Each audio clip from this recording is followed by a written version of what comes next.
welcome back. My name is Shiko Kaitani. This is Health and Wellness on K24 on this Monday morning. We're asking you to weigh in on our ongoing discussion as we talk about contraceptives and their effects. Now, this is a very interesting discussion to have and very timely, if I might add, and that's because we just concluded the International Conference of Population and Development. That was held in Nairobi just a couple of weeks back. One Melinda Gates, the co-chair of the Bill and Melinda Gates Foundation, actually went on to say that, and I quote, "There are many issues that affect women and girls, but contraceptives are the most powerful tool for sexual reproductive rights." And so we're asking you, what are some of the choices that you're making in regards to the contraception that you are using? Also, just to share some more stats with you, in Kenya, an estimated 6.1 million women are using a modern method of contraception, almost 2 million more since the launch of the Family Planning 2020 report. And that is even according to our Health CS, Ms. Kariuki. And we still do have Dr. Ignatius Kibe in studio with us, just answering some of the questions that we have in regards to these contraceptives that are out there. And it's, like we said, Dr. even before, it pretty much affects almost every woman. Your modern day woman, chances are, is probably using a contraceptive. Absolutely. And so the big question here is, what's right, what's wrong, what's good for me? That is the question I want to start off with. When you've got your patients or a walk-in, let me say, client come in and say, "Hi, Dr. Kibe, I'm thinking about getting on my family planning in check, but I don't know which contraceptive to use." How would you go about helping someone? I wish they could all do that, because they don't. Yeah, because the thing is, you don't know someone's history, you don't know what they are going through. So where would you start and what would you recommend? Initially, I would want to know the partner. For somebody to go into something, what is the opinion of your lover, your husband? Because quite often, like we started, it takes two to a tango. It takes two people to enjoy. Right. It takes two people to reproduce. Then I would want to know her age. Yeah. Because, like we said, if she is hardly, and here I'm now telling to you parents. Yeah. Some parents, because they want their daughters to go to university, are starting to inject them with the implants and the 3 monthly when they are rather too young. And like I said, parents are also taking part in this whole discussion. Because you might do something to your immature teenage girl and it has a permanent effect where she will never even get the baby that you are trying to prevent now. So I look at the age. Yeah. I'll look at the physique. And this is also to the parents and to the medical fraternity. Yeah.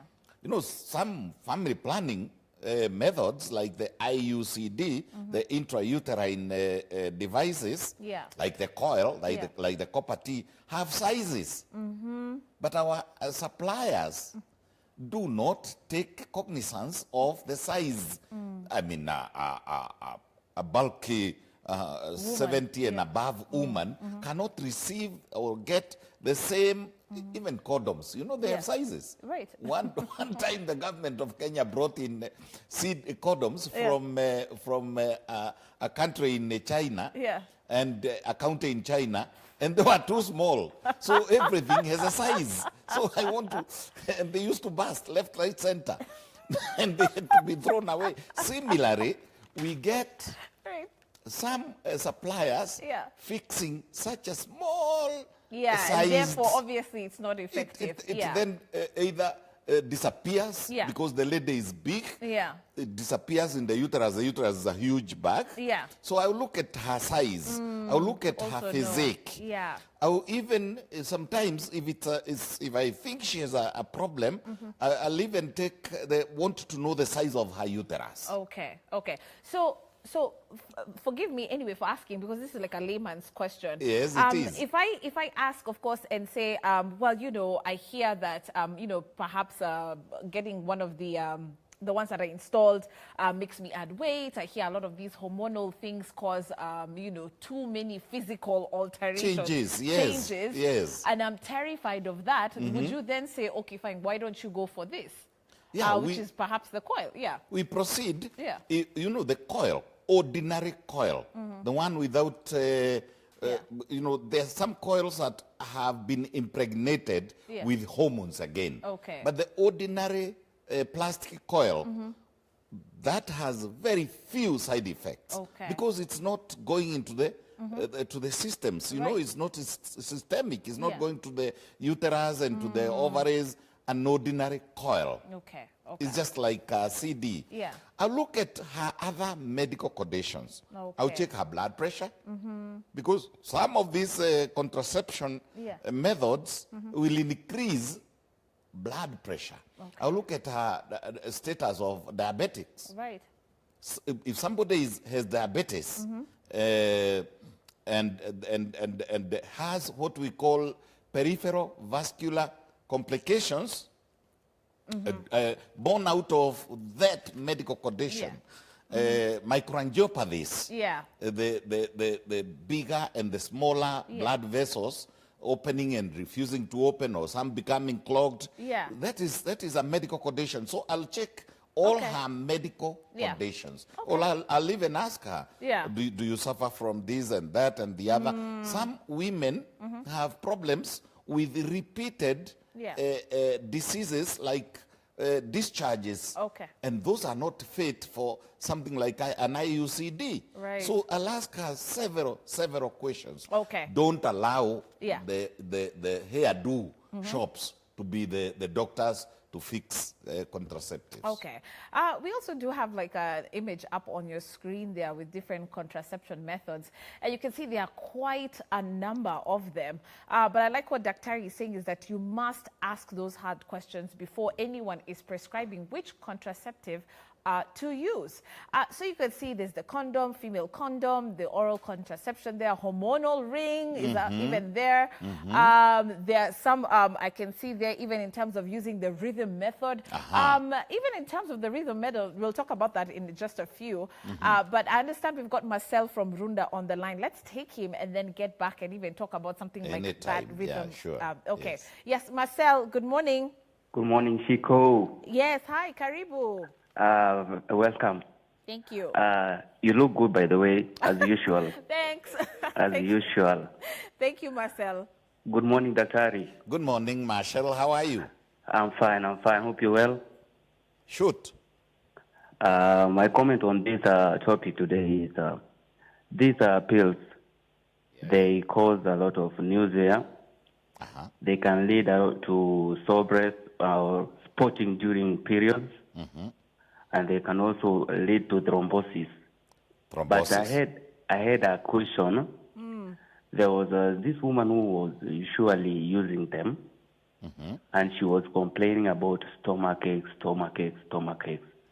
So I advised her kindly stop. Maybe it's their effects, but I would like to know whether the doctor can confirm that what led to those frequent stomach aches. Absolutely, Marshall. Okay. Thank you. It is true. You know, what you're talking about is when they apply, these are chemicals that are placed in the body inadvertently, going and finding other chemicals, biochemicals. So, they will definitely interfere with the existing hormones. So what happens is, for example, when this lady has this new coming exogenous hormone, it sometimes reduces the what you would call the spasms that make blood to be removed from the uterus. Is that a direct reaction? Because what you've done with the hormonal contraception, hormonal contraceptive, is increased or decreased certain hormones in the body. You are changing the body. It's like somebody who has a normal sight and you give him specs, with high power lens. You are definitely interfering with their vision. Yeah, you are now interfering. Okay. And the consequence, and he talked like a medic. Yeah. He talked about thrombosis. Thrombosis is that condition where you get clots. Yes. In the arteries and veins. Right. And so one must be very, very careful. Okay. And I repeat, the other medical conditions, the body structure and structure, the lifestyle, parity is very important. How many children do you have and how many would you like in your future? The other thing is you find the choices. Sometimes somebody wants the longest time possible. Okay. So somebody goes for an implant that is 6 years. Right. Now, for 6 years, you are telling your body, I'm pregnant. Right. Don't bring another baby. For 6 years. So inadvertently, it will take much longer for her to resume. Back to. And so those are now the effects that we're talking about, that even in terms of your family planning, and this is why you need to have constant communication with your gyna. Absolutely. Because there are women now who want to transition and actually have that baby. But you find that conception is taking longer. Absolutely long. Some even become completely infertile after the 6. Some have had this, especially the hormonal ones, have had them repeated for 10 years. So you have kept telling, you see the body has what we call the feedback mechanism. Right. I'll give an example for the clarity of our viewers. Take a priest, a Catholic priest, a good Catholic priest, a chaste Catholic priest. He doesn't have a girlfriend or a wife constantly for probably 10 years. Okay, since he got ordained. So the body tells the organ that produces semen and sperms don't produce. He's not using them. Yeah. So is that what's happening? Absolutely. Wow. They are not in any problem as such. The body, once you produce sufficient saliva to lubricate your mouth, they don't produce more saliva. Once you produce sufficient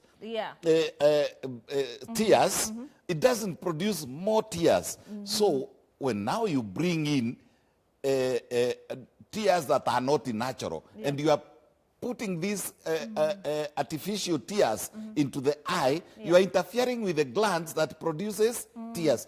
Those should be good examples to tell them that when you bring in hormones exogenously, hormones from outside, they interfere with the hormones already existing in the person. And what would be the consequences? What will be what will it add up finally? Right. It's anybody's guess. Okay. So then in that case, if I then want to stay away from hormonal contraceptives, Daktari, what would you advise then? Am I just going to go the condom route, the condom way, and leave it at that? Or are we going to even use the rhythm method? I'm addressing our educational institutions. Okay. From primary school to university.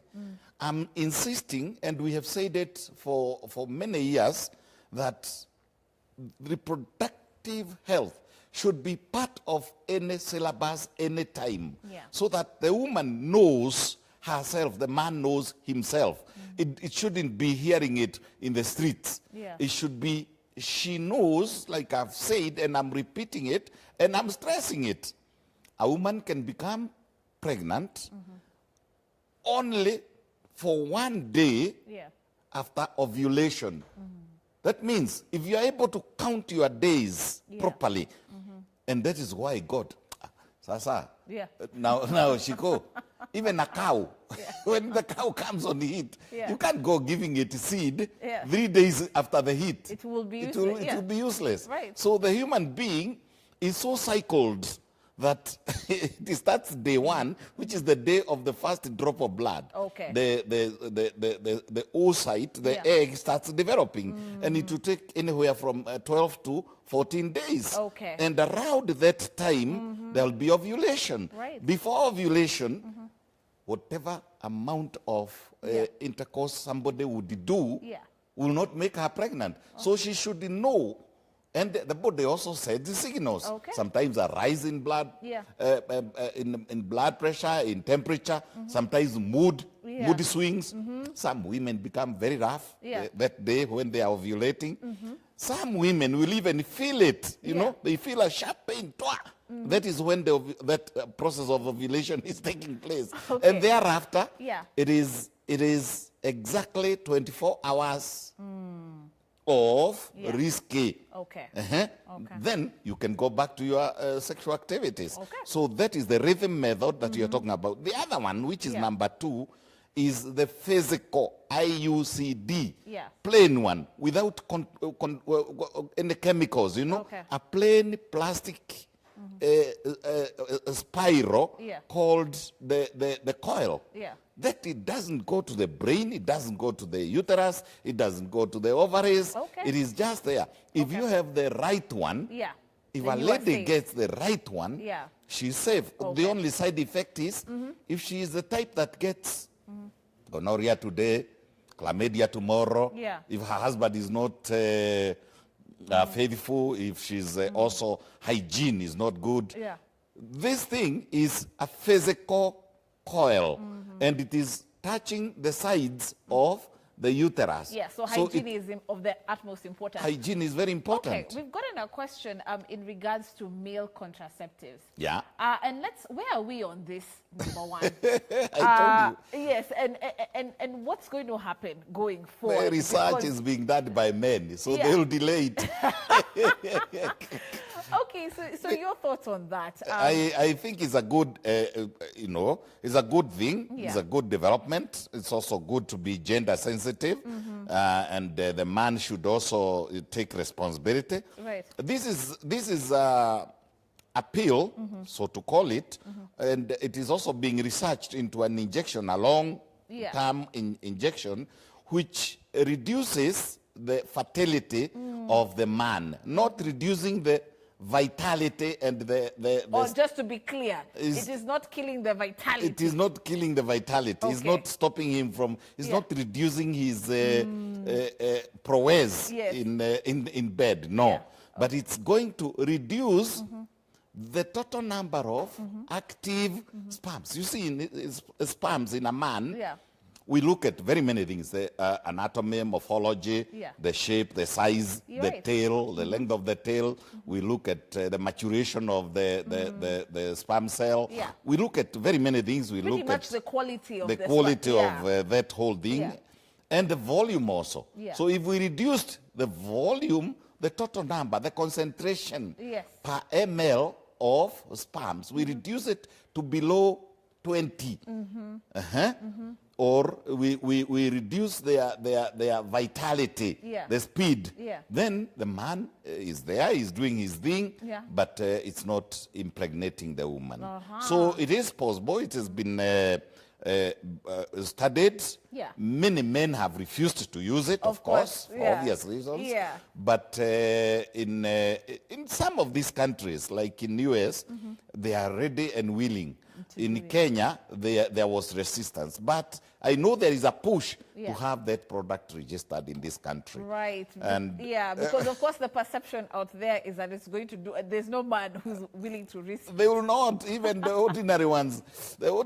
Men are men, finally. And it's not just human man. Even the goat and the rabbit and the cheetah.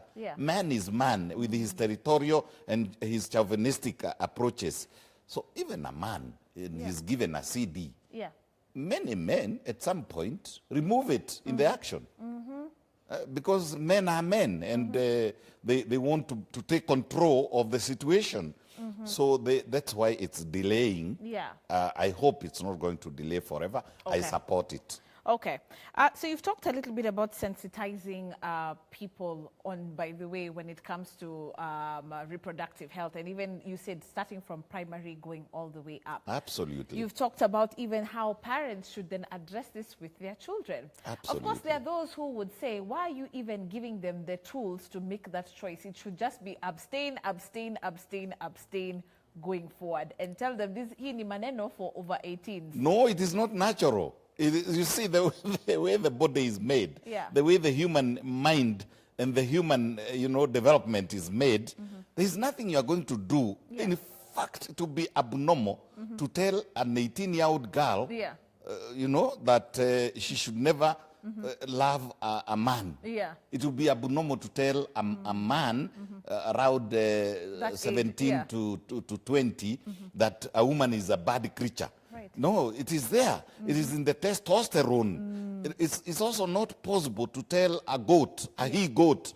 that is wrong to follow a she-goat. I mean, God intended it to be nice. I'm a Christian. And I believe this whole thing is good intended. The intentions are good if used properly with the right person, at the right time, with the right gadgets, at the right place. There's nothing wrong with it. Okay. There's absolutely nothing wrong with indulging in sexual intercourse. Okay. And the only thing is the parameters, the conditionalities around it.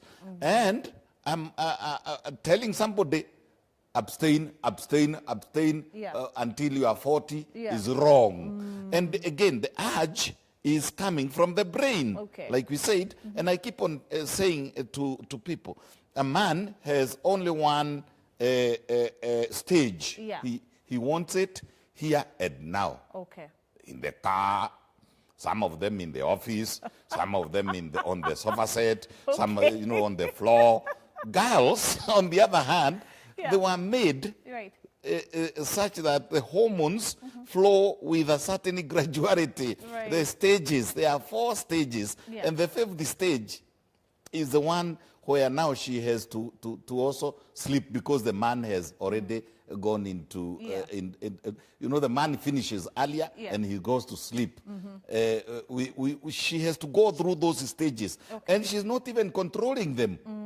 No, they are controlled by the hormonal flow, and they are controlled by the brain. Right. Sometimes she doesn't even know them. The first one is called excitation. The second one is the plateau. The third one is the orgasm. And the fourth one is the final one.